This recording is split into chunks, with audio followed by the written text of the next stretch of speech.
ന്യൂയോർക്കിലെ Colombia university ക്യാമ്പസിൽ Palestine അനുകൂല പ്രതിഷേധത്തിൽ പങ്കെടുത്ത വിദ്യാർത്ഥികൾക്ക് സസ്പെൻഷൻ. ക്യാമ്പസിന് മുന്നിൽ നിരവധി വിദ്യാർത്ഥികൾ കൂടാരം കെട്ടി പ്രതിഷേധിച്ചു.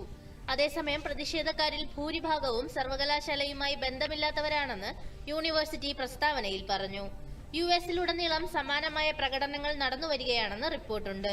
നോർത്ത് കരോലിനയിലെ ഷാർലറ്റിൽ നടന്ന വെടിവെപ്പ് 3 പോലീസ് ഉദ്യോഗസ്ഥർ കൊല്ലപ്പെട്ടു.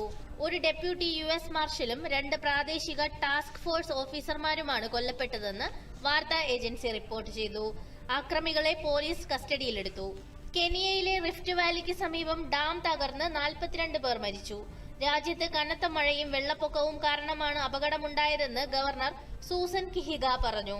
രക്ഷാപ്രവർത്തനം ഊർജിതമായി തുടരുകയാണെന്നും മരണസംഖ്യ ഉയരാൻ സാധ്യതയുണ്ടെന്നും അദ്ദേഹം വ്യക്തമാക്കി. അണക്കെട്ട് തകർന്ന് 42 പേർ മരിച്ചതോടെ കെനിയയിൽ മഴക്കെടുതി മൂലം മരിച്ചവരുടെ എണ്ണം 120ആയി. തെക്കൻ ഗസയിലെ റഫ ആക്രമിക്കാനുള്ള തീരുമാനത്തോട് വിയോജിപ്പ് പ്രകടിപ്പിച്ച് ഇസ്രായേലി പ്രതിരോധ സേനയിലെ പാരാട്രൂപ്പ് അംഗങ്ങൾ. 30 ഇസ്രായേലി പാരാട്രൂപ്പ് റിസർവിസ്റ്റുകളാണ് റഫയിലെ കരയാക്രമണത്തെ വിമർശിച്ച് രംഗത്തെത്തിയത്. റഫ ആക്രമിച്ചാൽ ഇസ്രായേലി ബന്ദികൾ അതിജീവിക്കാൻ സാധ്യതയില്ലെന്നാണ് സീവ് മുന്നറിയിപ്പ് നൽകുന്നത്. എന്നാൽ എതിർപ്പുകളുണ്ടെങ്കിലും മുന്നോട്ടു പോകാനാണ് ഇസ്രായേലിന്റെ തീരുമാനം. ദുബായ് അൽ മക്തൂം ഇന്റർനാഷണൽ എയർപോർട്ടിൽ പുതിയ ടെർമിനലിന്റെ നിർമ്മാണ ജോലികൾ ആരംഭിച്ചു. ഇതോടെ ലോകത്തിലെ ഏറ്റവും വലിയ എയർപോർട്ട് ടെർമിനലായി ഇത് മാറുമെന്ന് ഗൾഫ് എമിറേറ്റ്സ് ഭരണാധികാരി അറിയിച്ചു.